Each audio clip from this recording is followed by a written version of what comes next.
E aí, galera? A gente vai agora para a penúltima partida da série sobre as linhas do Gambito do Rei. E essa partida foi jogada em uma simultânea, né? Quem tava na simultânea era o Paul Morph, era ele contra várias pessoas. Pra quem não sabe, simultânea é jogar contra vários oponentes ao mesmo tempo. Provavelmente você sabe como é. Eu não sei, infelizmente eu careço de dados sobre essa partida, então eu não sei exatamente quantos oponentes ele tinha, mas devia ser 10 ou 15 nessa faixa. E dentre um deles era o Paul Ross, era Paul Morph contra Paul Ross. Eu vou passar essa partida toda simultânea, que foi ele escolheu o Gambito do Rei. E aí eu peguei essa partida para passar aqui na série. Ela foi jogada entre o Paul Morph e o Paul Ross em Nova Orleans no ano de 1858. Né? Paul Morph ele era estadunidense, americano. Então a partida foi E4, E5, o Gambito, o cara aceitou, cavalo F3 e C6. Com a ideia de C6 é para poder sustentar o peão de D5 depois, né, para jogar D5 e poder trocar e tal. Mas não é um lance tão forte assim, né? Porque não é um lance tão recomendável de abertura, porque ele mata a casa do cavalo, né? A casa natural do cavalo. Então não é um lance muito forte por causa disso. Aqui pode jogar tanto D4 quanto cavalo C3, né? Desenvolver. O Moff escolheu por cavalo C3, ele preferiu desenvolver o cavalo primeiro, ver o que o cara ia jogar. O cara jogou bispo B4 e o Moff jogou bispo C4. E esse bispo C4 é muito bacana, é um traço deles, dos românticos, dos caras jogam agressivo, jogar sempre o bispo na diagonal A2, G8, né, que é pra pegar F7. Essa é a melhor diagonal que tem pro bispo branco, né, que é... Muitos dizem que a melhor diagonal pros bispos é em B5 G5. Pra mim não, pra mim é em C4 e F4, porque mais o bicho branco em C4, porque ele pega o peão de F7, né? Tem muitos temas táticos, muitos ataques são oriundos de colocar o bicho nessa diagonal, nessa linha. Era um traço dele jogar. Ele poderia ter jogado D4 direto, né? Mas ele preferiu colocar o cavalo para poder rocar logo e tal, tirar logo o rei do centro. Era um traço dos jogadores românticos esse tipo de lance. Aqui, bispo captura cavalo, acho que interroga, né? Não é um lance bom, porque é aquilo que eu falei, não entrega o bispo por um par de cavalo. Tudo bem que aqui ele faz o peão dobrar. Pô, aí tu fala, não, ele entregou uma vantagem estratégica por outra, né? Então ele dobrou o peão e entregou o par de bispo. Só que se presta atenção, ele dobrou um peão, mas o peão que ele dobrou ainda aponta pro centro. Então não foi uma coisa tão bacana assim. Então era preferível ele conservar o bispo dele. Não foi tão vantajoso assim. Após D captura bispo, né? Cavalo C7 para preparar o roque. E esse C3, né, deixa um pequeno furo aqui, né? Ele jogou C3 e desviou o peão de E, então ninguém olha mais pra cá, né? Então ele jogou dama D6, que é pra travar a estrutura de peão e congestionar as peças negras, congestionar o desenvolvimento negro, que é um lance muito forte. E se tu olhar para ele assim, pensar no agora, tipo, pensa no lance para as brancas agora. É um lance atraente, né? Um lance que dá vontade de jogar lá, né? Não tem nenhuma peça que ataca, já que ele fez a besteira de trocar o bispo negro, ninguém ataca tão rápido essa casa aqui, né? Nenhuma peça consegue expulsar a dama daqui. Então é um lance atraente e correto de fazer para poder travar os peões do negro e fazer com que ele não desenvolva tão rápido assim. Então é um lance forte. Dama D6, aí ele rocou e bispo captura F4. E aqui eu não preciso falar muito, né? Só batendo o olho já dá de ver que as brancas têm uma vantagem muito grande em ataque, em desenvolvimento, né? Para pessoas que estão jogando, começam a jogar cedo assim, que estão iniciando no xadrez, isso aqui é invisível, né? Elas não percebem que é bem melhor tu ter uma vantagem de desenvolvimento, atacar, porque a filosofia é a seguinte: se tu tá atacando o teu oponente, ele tá defendendo, então ele tá passivo na posição, ele tá sendo esmagado lá, tu tá pressionando a posição pra ele, então tá pior pra ele. Então eu tô considerando que tu vai conseguir executar o ataque, né? Então é bem melhor estar sempre na posição atacando, desenvolvido. Por isso que ele jogava com gambitos. A ideia de gambito é essa. E aqui tá funcionando perfeitamente, né? Então as brancas já estão com uma vantagem clara. Elas não têm material ainda, mas por elas terem desenvolvimento grande, é de se esperar que no futuro elas consigam converter isso em material, né? Usando as técnicas. Então após bispo captura F4, ele jogou cavalo G6 para atacar o bispo, né? Tentar pegar o pajem bispo. Ele não deixou, é claro. Bispo G5, atacando a dama, que já está meio sem casa, né? Tá bem desconfortável a posição negra já. Dama E8, atacando o peão, mas após roque, é óbvio que é ruim, bem ruim abrir a posição, né? A posição já está desenvolvida para as brancas. Se tu abrir colunas, fica bem pior ainda para as negras. Então, eu vou só passar aqui a variante, mas é péssimo dama captura D4, porque tira o bispo do ataque. As peças negras estão completamente congestionadas, então nem é como se não tivesse um tabuleiro. Um exemplo aqui, B5, vou tentar tirar esse bispo de jogo, o bispo branco, tentar matar ele. Joga a torre de A1. Isso aqui é uma brincadeira que eu fiz. Que casa confortável tu acha pra dama negra aqui, né? Só tem duas, quase, né? Por exemplo, se ela vir pra G4, tu joga cavalo, eu jogaria cavalo E5, atacando ela. Se ela captura o bispo, tem torre captura F7, né? É um lance bacana. Tá ameaçando um cheque descoberto. Se torre captura torre, bispo captura torre, cheque, o rei move. Cavalo captura G6 cheque, captura de peão e, né, mate. Então, tá vendo? Isso é o desenvolvimento. Ele proporcionou o mate logo de cara. As brancas estão bem mais desenvolvidas. Então, não capturou o peão. Ele jogou rei H8, tirando dessa cravada, dessa linha incômoda do bispo, né? Então ele jogou para H8 o rei dele.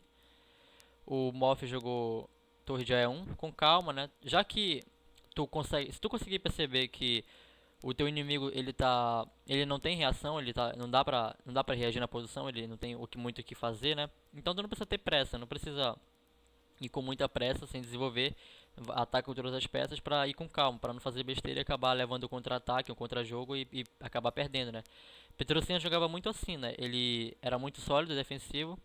Praticamente foi ele que criou a teoria da profilaxia, né, lances profiláticos. Em vez de deixar acontecer e defender, ele preferia nem deixar acontecer, né? Então ele jogava assim, ele ia se defendendo e o cara, ele sempre conseguia frustrar o ataque dos caras, o plano dos caras, dos inimigos dele. Aí e chegava no final onde ele estava melhor, onde ele estava ganho. Ele ganhava geralmente assim, por contra-ataque. O Petrosian era muito bacana. Quem gostava de lutar contra ele era o Mikhail Tal, né, conterrâneo dele. As partidas dele são muito instrutivas de como proceder em defesa ou em ataque. São partidas muito valiosas mesmo. Analisar a partida do Mikhail Tal e do Petrosian, Tigran Petrosian. Então, vai com calma, já que o teu oponente não tem tempo de reação, não precisa ir com pressa. Torre de E1 para defender o peão, centralizar as peças, né? F6, pra tentar capturar o bispo, tentar tirar dessa linha, tentar travar as peças, mas não é tão bom porque acaba criando debilidade, né, na posição. A casa de F7, por exemplo. F6 e aqui é 5, que é um lance bacana, né? Tipo, pô, tu vai tirar o bispo? Não. Tudo bem que o Palmorf, ele era um gênio, né? Um jogador muito forte. Ele estava bem à frente do tempo dele. Ele era bem, para a época dele, ele já era bem completo. Por isso que dá pra dizer que ele era à frente do tempo dele. Jogava muito. Mas mesmo ele sendo assim, completo, ele já tinha conceitos que Stendt depois foi criar, né? Stendt que fez a estratégia, criou os dogmas, os conceitos. Ele já tinha esses conceitos, ele só não gostava de partilhar com as pessoas, mas ele já tinha os conceitos de jogos os conceitos de jogo, do que fazer na partida. Ele tinha as ideias dele já. E por isso ele já era bem completo já. Ele já era um jogador completo para a época dele. Mas mesmo assim, por ele estar naquela época, nesse período, né, de sacrifício, de estética, de beleza no xadrez. Xadrez, em primeiro lugar, para mim, ele é uma obra de arte, né? Ele é uma arte. Antes de ser uma ciência, um jogo, ele é uma arte. Então, como ele estava naquele período, ele sofria grande influência por isso. Então, ele era sempre inclinado a fazer esse tipo de lance, né? Lances arriscados, lances excitantes, que é 5, em vez de podendo jogar seguro, tirar o bispo e depois seguir com o ataque, remanobrar o bispo, etc. Ele jogou E5, que é um lance que é forte, mesmo sacrificando o bispo. Tudo bem que o cara viu que não era tão bom pegar o bispo, ele jogou F5, mas eu vou passar aqui só se ele tivesse capturado o bispo. Então, F captura G5, cavalo captura G5. Aí você pode trocar as torres aqui, mas o ataque já é muito maçante já, não tem muito o que fazer. Um exemplo assim, B5 para tentar encher o saco do bispo, não adianta mais, né? Porque leva cavalo F7 cheque, tira o rei, cheque descoberto do bispo, o rei mexe de novo. Bispo B3, deixa o cavalo caindo lá, que é um golpe tático, porque se capturar o cavalo, captura o bispo, entendeu? É o seguinte, aqui ele só tirou o cavalo e o bispo depois pra poder dar o cheque de torre aqui, apoiado pela dama. É esse só o golpe tático, pra ganhar dama, só isso. Cheque, aí a dama captura, e aí aqui, né, o peão vai promover, a torre vai cair, ou o cavalo vai cair, pra, se quiser salvar a torre, né. Aqui não precisa falar que as brancas já, a vantagem é mais ganhadora, né, já negras aqui abandonam, então ele viu e deve ter calculado isso, prefiro não capturar esse bispo. Se não calculou, mas viu que não era tão, já que o cara deixou não é tão bom pegar esse bicho, né, ele jogou F5, tentar travar a coluna. Já que abrir a coluna não é tão bom para as negras, ele tentou preservar ela fechada, manter ela fechada, né? Semi-fechada. Você tem um peão negro, né? Então ele jogou cavalo D4, F4 para continuar travando a coluna. E aqui é 6. E é 6 para abrir mais a posição, para poder dar mais liberdade às peças. D captura é 6. Aqui tinha... Aí ele foi de cavalo, né? Só um detalhe... Opa! Só um detalhe que eu vou falar pra vocês, não é muito bom nesse tipo de troca e de bispo, porque troca o bispo e o bispo era bem melhor pra seguir o ataque, né, pra poder arrematar logo a partida. Tudo bem que com o cavalo também ganha, não tá perdido, né, mas o cavalo tá bem, a posição tá completamente ganha, mas é bem mais bonitinho e de cavalo primeiro, pra se trocar, não perder o bispo ainda tá lá, né, fazendo o trabalho dele na diagonal, bem cômodo. Torre C8, saindo do ataque. E aqui temos torre captura G6, exclama, né? Que aqui é para arrematar a partida. Aí segue G captura. E aqui tem um lance que é para seguir arrematando a partida, né? Dando mate alguns lances, mas o Morph talvez não preferiu optar pelo mais seguro. Ele preferiu, em vez de tentar, em vez de se complicar em linhas meio... Eu não sei se o cálculo dele estava muito preciso, né? Esse período aqui não é conhecido por cálculos precisos, ele é mais reconhecido pela estética e pela emoção, pelo dinamismo das partidas. Esse período não é reconhecido pelos cálculos exatos, né?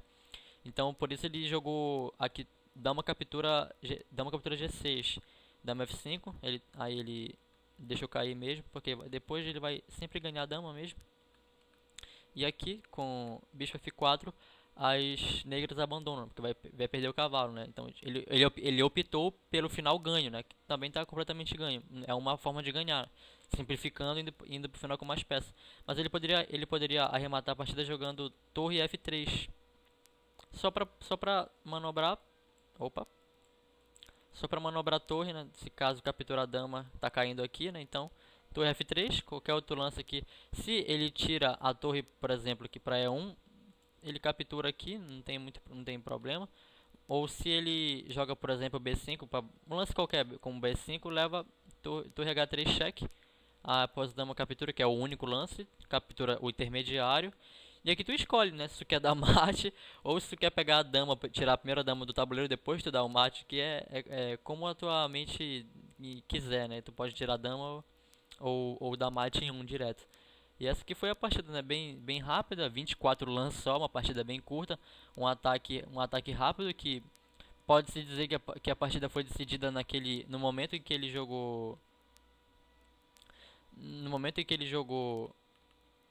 dama D6, né?